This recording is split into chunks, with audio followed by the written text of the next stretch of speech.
first of all, thank you for giving us the opportunity to meet you. And I've been many times in Azerbaijan. Oh, really? Many times. I followed even the many elections. And when was the last time? The last time was a year and a half ago, but I came in more than 10 times. And it's a very interesting country. Thank you. And I have to admit that you made some very good progresses from some point of view. I am a Middle East correspondent in Asia from Il Sole 24 Ore, that is the biggest financial political newspaper in Italy. I know that. It's well known. So if you don't mind, during the interview, I will shift also on the relations between the strong relation between Italy and your country. Yes, with pleasure. And about the process of diversification of the economy. That is a very interesting subject that is not reported enough or as it deserves by the international media. I agree with you. Yes, with pleasure. I will comment on that. I would start. Yes, and please go my ahead. first question is regarding the Nagorno-Karabakh issues. Yesterday you had a very interesting meeting. If I'm not wrong, it was a face-to-face with the Prime Minister, Exactly. Jean-Michel. Yes. So, Mr. President, can you tell me how was the meeting, and is there something really new we should know? Well, first of all, I had a meeting with President of European Council, Charles Michel. For 1 hour, we discussed a broad range of issues, and of course, concentrated mainly on the post-conflict situation which is now emerged after the war of the last year. And of course, the efforts of European Commission are aimed at facilitating the normalization process between Azerbaijan and Armenia, and we highly value the efforts of the Commission and President Michel in particular. He visited Azerbaijan and Armenia this summer, and we are in permanent contact after his visit, so he's aware about the details of the situation, and of course we highly value his personal involvement. Later in the evening we had a trilateral meeting, and it lasted more than 4 hours and was, I think, very productive. So both sides clarified their positions once again, mainly about the new realities which emerged after the Second Karabakh War, how to adjust to these realities, how to learn to live as neighbors. And of course, we discussed the practical elements of the post-war situation, particularly the opening of communications. This is an important part of the trilateral statement which was signed by President of Russia, Prime Minister of Armenia, and myself last November. But the implementation of this important part of the statement is going very slow. So yesterday, the important decisions were made about the immediate activity by Armenia in order to start practical implementation of the railroad project. As far as we're concerned, we already started, and the railroad from liberated territories to Armenian border must be ready by the end of 2023. And we, of course, hope that by that time, Armenia will complete their part of the homework. And of course, we raised other issues with respect to demining, and President Michel expressed his willingness to help Azerbaijan to cope with this situation, because after the war ended, we had almost 200 people killed or seriously injured because of the landmines. Also, we discussed humanitarian issues and many others. So it was really a very productive discussion, and I'm very satisfied. I just improvised a question because you suggested me. European Union just announced a package of almost $2 billion to Armenia, close to $2 billion to Ukraine. but only, if I'm not wrong, 140 million euros to Azerbaijan. Yes. I mean, it's a very big difference. And why? What do you think is at the basis of this decision? Well, it's difficult to say why, because in order to answer this question, I must have enough facts. I can only have my opinion about that. And you're absolutely right. This is something which is a matter which surprised many observers, and of course was a very unpleasant surprise for Azerbaijani population. Just want to clarify that the package to Armenia announced by European Commission is $2.6 billion. And to Azerbaijan, as you mentioned, 140. So the difference is almost 20 times. Is it fair? No. Is it based on the real demands of both countries? Of course, no. Even if we put aside the terrible devastation which Armenia created and did on the liberated territories, just if you take the number of people who live in both countries, you will see its difference is 5 times, 10 million against 2 in Armenia. Plus, during the years of occupation, the territory equal to the territory of Lebanon was totally destroyed, demolished. And now foreigners and journalists and visitors visit those areas and see with their own eyes the level of demolition. Plus, according to our estimations, there are close to 1 million mines planted, and the demining is very costly and takes a lot of time. In Armenia, nothing is destroyed. This country was not occupied. It was a country which occupied, and the economy of Armenia physically cannot absorb this huge package. So it's very surprising. And after it was announced, starting from this summer when President Michel visited Azerbaijan, we permanently discussed this issue, and we want a single standard approach. We want justice, and of course, we ask for the same terms and conditions and for the same amount to Azerbaijan. Yes, President, you are definitely right, because demining is a very sensitive and important and strategical activity. If you really want to let people Azeri come back to the occupied, liberated territories to live, to settle, you have to guarantee the safety of these places.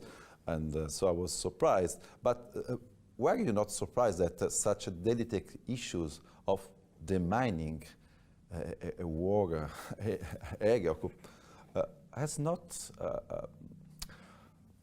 pushed the European Union to act earlier?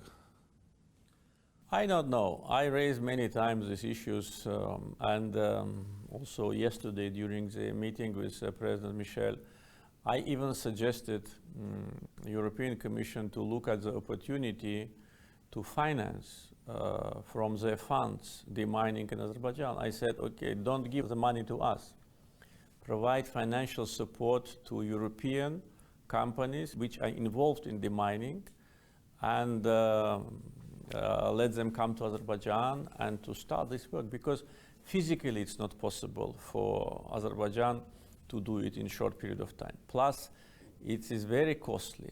And you're absolutely right. Without demining, we cannot bring people back. They've been waiting for that for almost 30 years. Now the huge reconstruction started. But the areas which are being under reconstruction are demined, but the rest part is not. So people who will go back, they will face serious problems and threat to their lives. So I hope that after these communications, there'll be more clarity about that. But of course, our needs are not limited only by demining. Everything is destroyed. There is no cities, no villages, nothing. It is destroyed territory. And our position is that the level of support, whether it's financial donations or loans to Armenia and to Azerbaijan must be at the same level.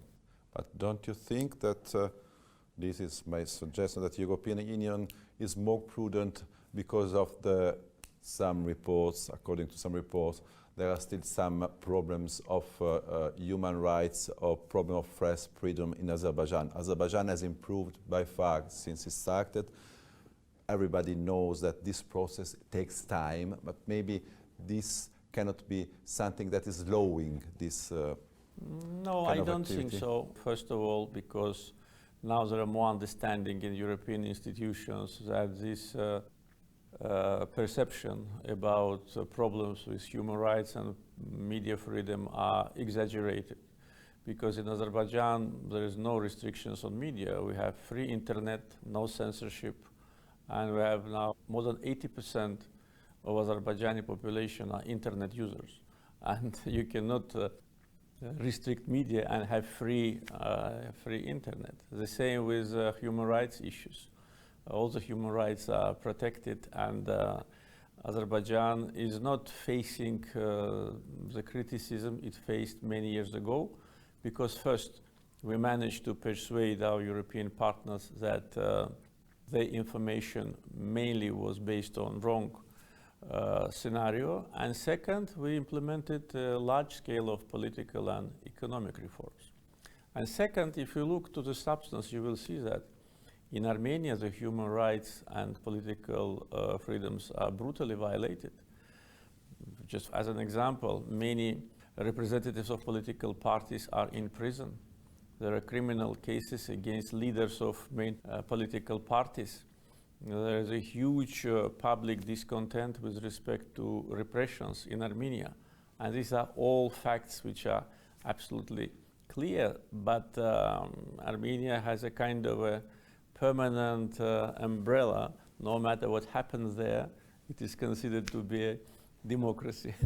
So it's a kind of a double standards again. Suggested, sorry, another question, because I can be very direct, but yes, sure. In a few months, you have retaken the districts, the districts that have been taken by Armenian forces during the First War. And in 15 years, almost 15 years of negotiations, you didn't receive that result. So my question is, the Minsk group seemed before to be oriented, not officially, toward a status quo, just to keep an armed peace. And this is useful maybe even for Russia, that can play a role until things are in this way. So what is your opinion about the role of Minsk group? Because you yourself, but other Azeri authorities have been rather skeptical, if not disappointed, toward this group. Yes, first of all, I'd like to say that the Minsk group was obliged to resolve the conflict by a mandate from OSCE since 1992. So they were in function for 28 years until last November, when we, in 44 days, liberated the territories.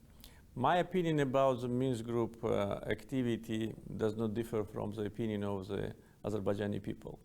It's a failure. We must tell the truth. We should not pretend to be politically correct when it's clear like daylight. If the Minsk group co-chairs, which are the leading countries of the world, 3 out of 5 permanent members of Security Council, 3 nuclear powers, the most powerful countries of the world, could not or did not want to put an end to Armenian occupation, that means that the activity was failure. They worked for 28 years. Can you imagine? I was just sorry for interrupting you. Just start from the Madrid principles, but okay, yes, it's a longer time for the Minsk. Yeah, Madrid principles was more than 10 years ago, but they started in '92, and the 3 leading countries which I mentioned became the co-chairs several years later. But anyway, it's more than 20 years, but without zero result. And why? Probably because, as you said, the status quo was acceptable to them. Though I can tell you that at certain stages, even on the level of the heads of states, of the co-chairs of the Minsk group, there have been positive statements that status quo is unacceptable and must be changed. And we were very encouraged by that. But unfortunately, there were no actions. And it was very simple. And I raised this issue many times. To persuade Armenia or to force Armenia to leave the territories of Azerbaijan and to comply with United Nations Security Council resolutions demanding that, the only way to do it was to impose sanctions on Armenia. We know that in certain cases these sanctions are being imposed on other countries, but not on Armenia.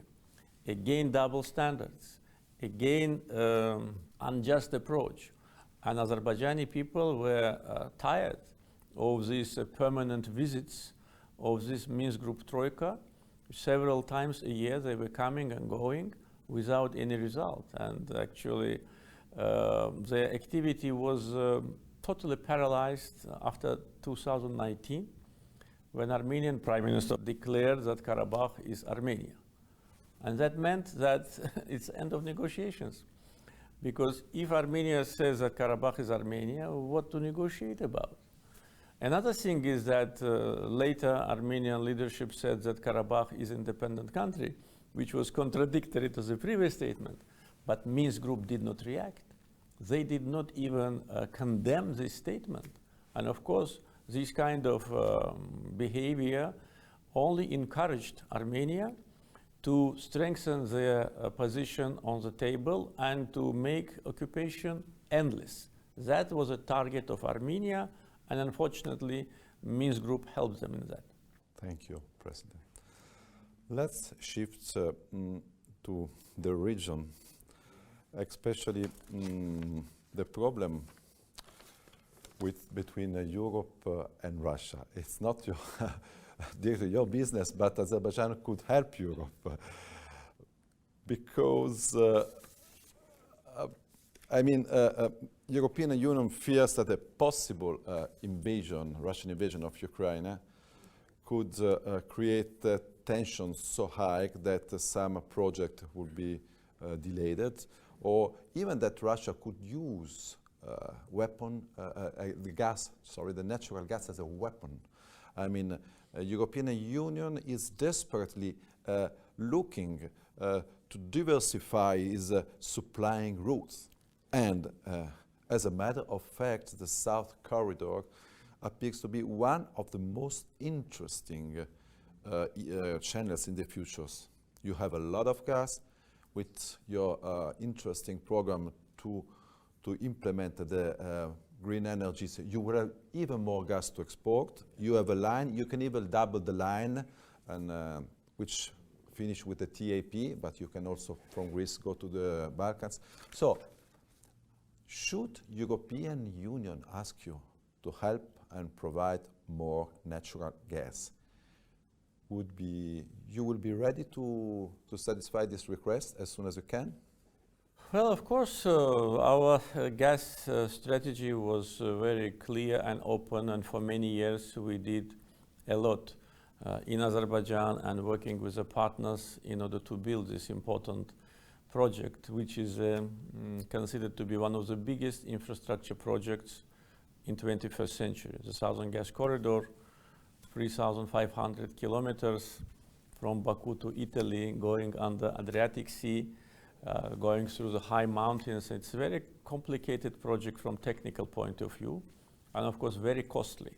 And Azerbaijan, I would say, took the main financial burden in all the 4 segments of the Southern Gas Corridor. And prior to the completion, or the full completion of the project, last December, we already signed contracts with consumers. And our gas was contracted. And during this so-called gas crisis, with the price, problem with the price, our consumers did not feel any changes. If we talk about our future plans, of course, there is a possibility to increase the output and to increase the exports, but that will depend, of course, on the demand from European consumers.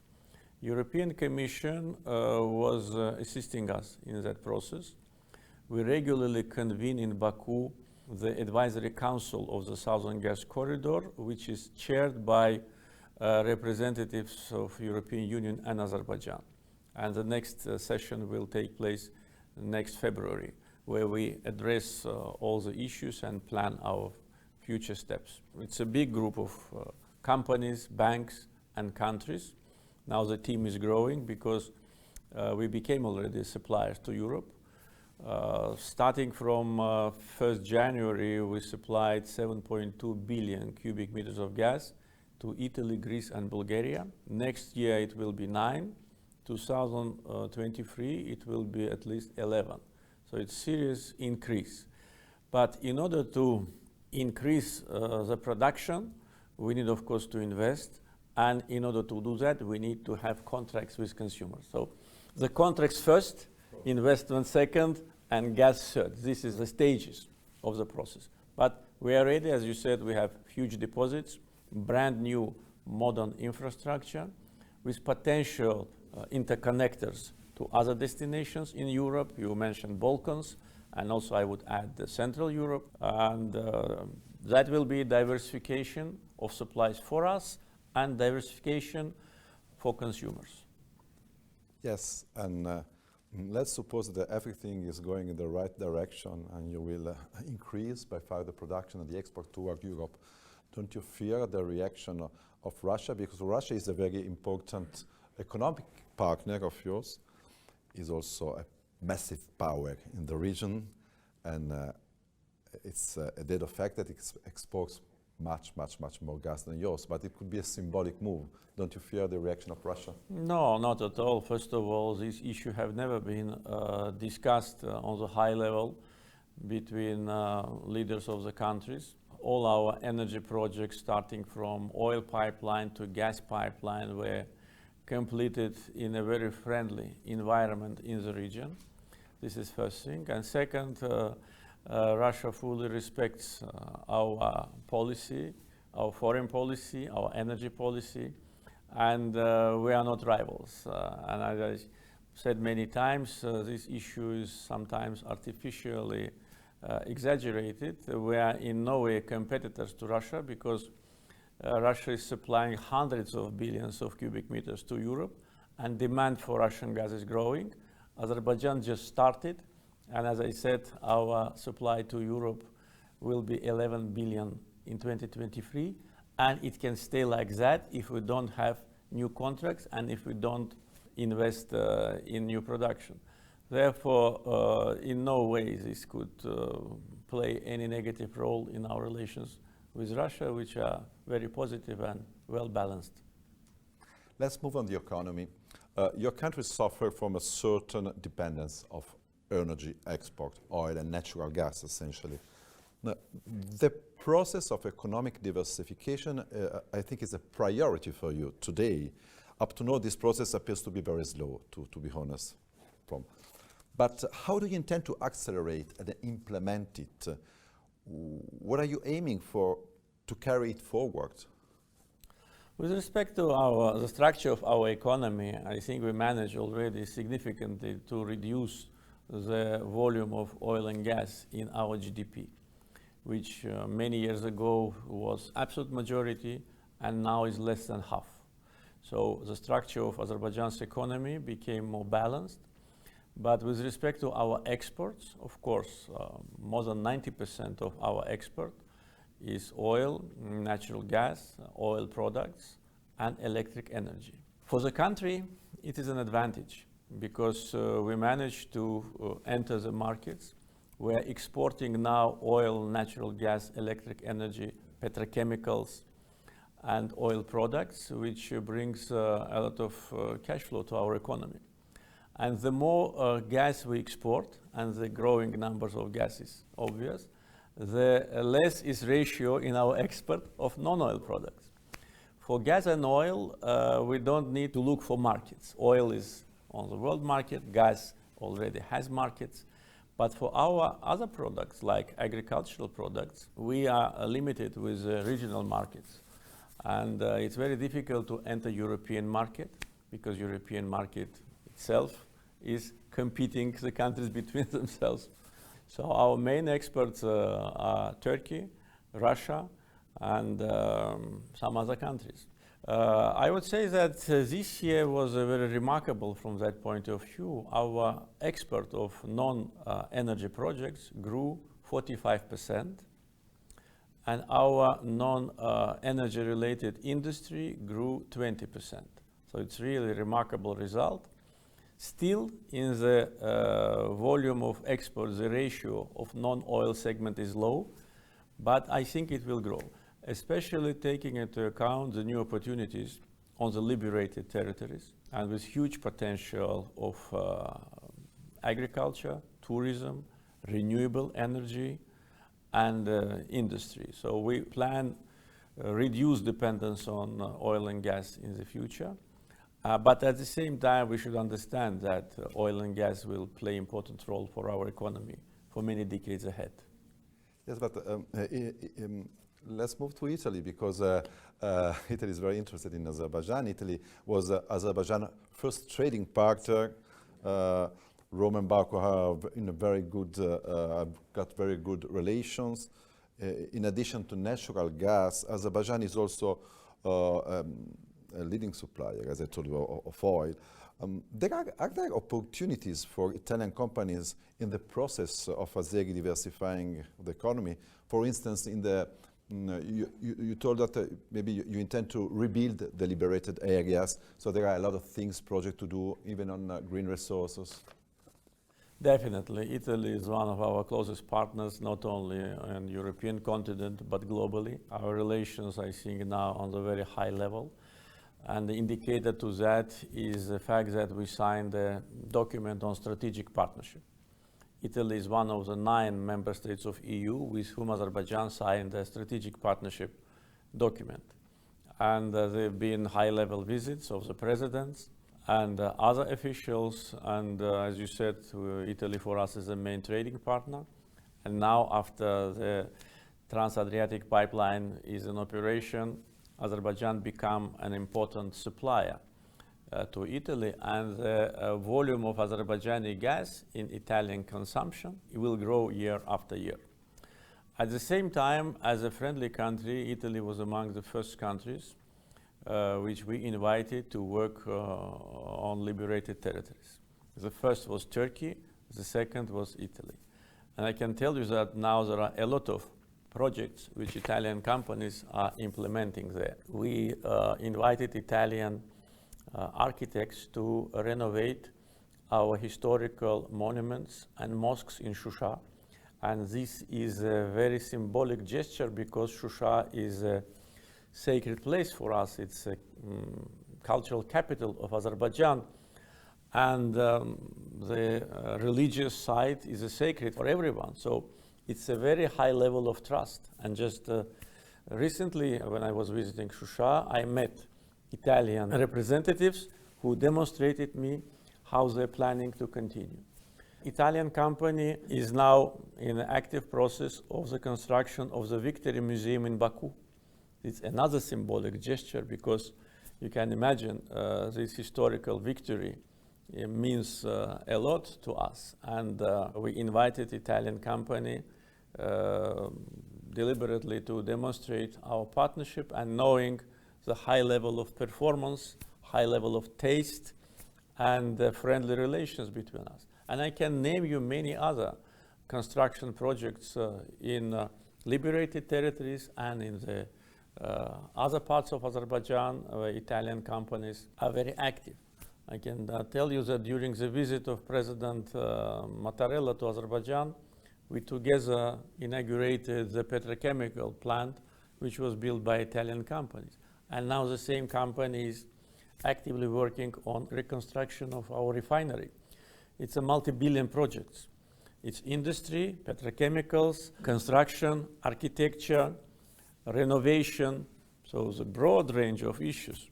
So once again, this is a demonstration of our friendship and our partnership. Thank you. May I allow myself for a last question? Yes, of course. Yeah, because about it was interesting the economic issue in Azerbaijan because it's a developed country.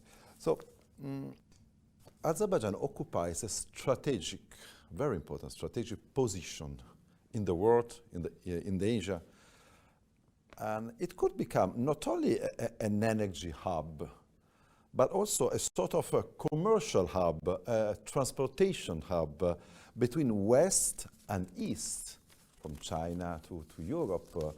Apart.